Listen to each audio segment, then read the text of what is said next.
নমস্কার বন্ধুরা, আমি শোভন আপনাদের সঙ্গে। তো বন্ধুরা, দেখতেই পাচ্ছেন, নতুন করে বলার কিছু নেই। ইন্ট্রোডাকশানের জন্য আমাদের ফার্মে ঢালাইয়ের কাজ চলছে, সেটারই একটা আপডেট আপনাদেরকে দেবো, সেই জন্য এই ভিডিওটা করা। ভিডিও বেশি বড় করব না, আগের থেকে বলে রাখছি, ছোটোর মধ্যেই শেষ করব।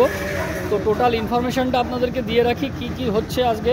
ধরুন প্রায় 5 নম্বর যে ব্যাচ আমাদের এর আগে উঠলো, সেই ব্যাচটা ওঠার পরে প্রায় 1.5 থেকে 2.5 মাস হয়ে গেছে ফার্ম বন্ধ হয়ে পড়ে আছে। তার একটাই কারণ, সেটা হচ্ছে প্রচণ্ড বৃষ্টি হয়েছে এদিকে। বৃষ্টি হওয়ার ফলে আমাদের ফার্মে তো জল ওঠেনি, কিন্তু আশেপাশের সাইডে সব জল জমে গিয়েছিল, যে কারণের জন্য আস্তে আস্তে আমাদের ফার্মও সোক করে গেছে।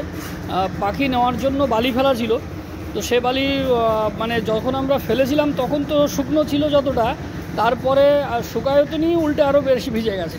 তো যাই হোক, একটা জিনিস সবথেকে ভালো হয়েছে যে ধরুন 1 সপ্তাহ যদি হয়ে যেত, 1 সপ্তাহ বা 10 দিন যদি সময় পার হয়ে যেত, তাহলে হয়তো আমাদের চিক্স ঢুকে যেত। এবং তারপরে যদি বাচ্চা বৃষ্টি হতো, তাহলে তো বুঝতেই পারছেন আপনারা, অনেকেরই অভিজ্ঞতা আছে যে কি হয় যদি রানিং ফার্মে এই ধরনের বৃষ্টি হয়ে গিয়ে জল টল উঠে যায়।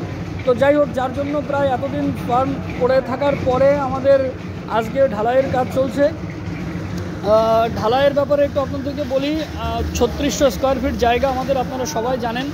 টোটাল জায়গাটায় আমরা ঢালাই করছি হচ্ছে আপনার 5-8 পাথর এবং বড় মোটা বালি যেটা, এবং সিমেন্ট দিয়ে।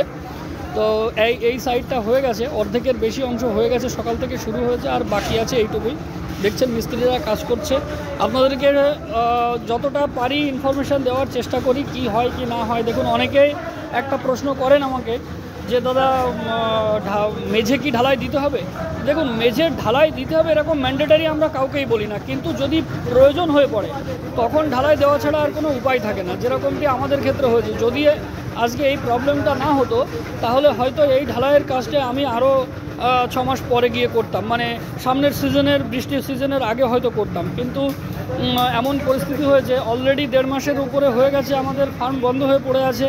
এবং এরপরে যদি আমরা এখন ঢালাই না করি, তাহলে আরও প্রায় হয়তো এরকম 2 মাস যে অবস্থা এখন এদিকে ভেজা যা অবস্থা ফার্মে, তাতে হয়তো পড়ে থাকবে, যে কারণের জন্য আমরা ঢালাইটা করে দিলাম। যাই হোক, চাষ তো করতেই হবে, অনেক দিন ফার্ম পড়ে রয়েছে। তো দেখুন আপনারা, এখানে আমাদের কাজ চলছে, ঢালাইয়ের মিস্ত্রিরা কাজ করছেন। ঢালাইয়ের মিস্ত্রিরা তো জানেন আপনারা, কন্ট্রাক্টে কাজ করেন, শুধু মালপত্র কী নিয়েছি সেটা একটা ব্যাপারে আপনাদের বলবো যে কী এস্টিমেট আমাদের এই 3600 স্কোয়ার ফিট জায়গার জন্য ছিল।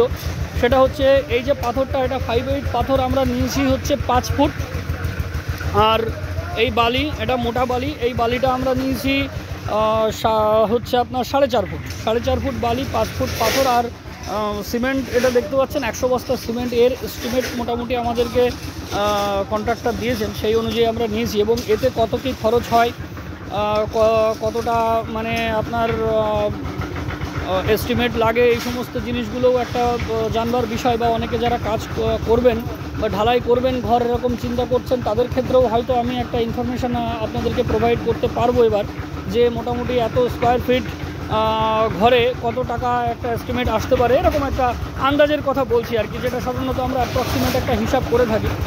তো সেখানে আমাদের এখানে ঢালাই হচ্ছে 3 ইঞ্চি করে।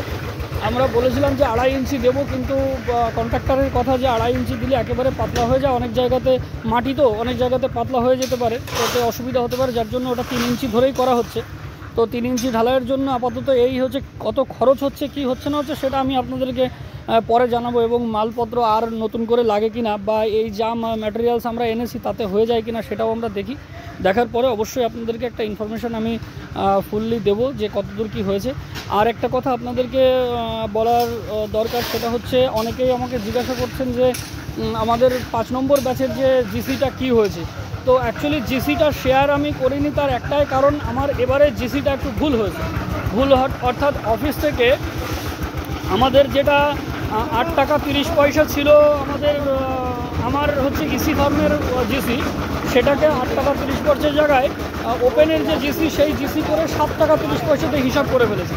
হিসাব করে পেমেন্টটা কম ঢুকেছে এবং ওই কারণের জন্য জিসিটাই আবার আপনার কারেকশন করতে হয়েছে, যে কারণের জন্য আমি ভিডিওটা আপনাদেরকে দিইনি। তো যাই হোক, আপনাদেরকে মুখে মুখে এটা বলে রাখি, আমি মোটামুটি এবার আমার 81,000 টাকা মতো পেমেন্ট হয়েছে। আপনারা সবাই জানেন যে এবার কস্টিংও আমার একটু বেশি হয়েছে, সেটা হচ্ছে 80 টাকা 64 পয়সার কাছাকাছি কস্টিং হয়েছে। তো কেন কস্টিং বেশি হয়েছে সেটাও আপনারা সবাই জানেন। আমি প্রথম থেকে আপনাদেরকে বলেছিলাম যে চিক্স এবার আমার খুব খারাপ এসেছিলো, যে কারণের জন্য এই কাজটি হয়েছে। তো যাই হোক, পরবর্তীতে দেখা যাক, নতুন আরেকটা অভিজ্ঞতা হতে চলেছে আমাদের, যে আমরা ইসি ফার্ম করেছি, করার পরে তাতে তো চাষের একরকম অভিজ্ঞতা মাটিতে, সেটা সব আপনাদেরকে জানিয়েছি। এবং এবার ফার্মে ঢালাই করা হচ্ছে, সেই ঢালাইয়ের পরে কি আসে সেটাও আমি আপনাদেরকে আবার নতুন করে ভিডিও করে অবশ্যই জানাবো। তো সঙ্গে থাকুন সবাই। আপনাদেরকে অসংখ্য ধন্যবাদ, আপনারা সবাই আমার সঙ্গে আছেন এবং সবাই আমাকে ফোন করেন, আমার যথেষ্ট ভালো লাগে। আর একটা কথা সবাইকে একটু বলতে চাই, এটাই যে আমি অনেক সময় অনেকের ফোন ধরতে পারছি না, আপনারা কিছু মনে করবেন না, আমাকে একটু আবার রিটার্ন কল করবেন। আমি চেষ্টা করি সবাইকে কল ব্যাক করার, যদি না পারি তাহলে আপনারা কিছু মনে করবেন না, একটু ফোন করবেন আমাকে, আমি অবশ্যই আপনাদের সঙ্গে কথা বলব। তো আপনাদের আজকের জন্য এই অবধি, এবং পরবর্তীতে যা আপডেট হয় অবশ্যই আপনাদেরকে জানাবো।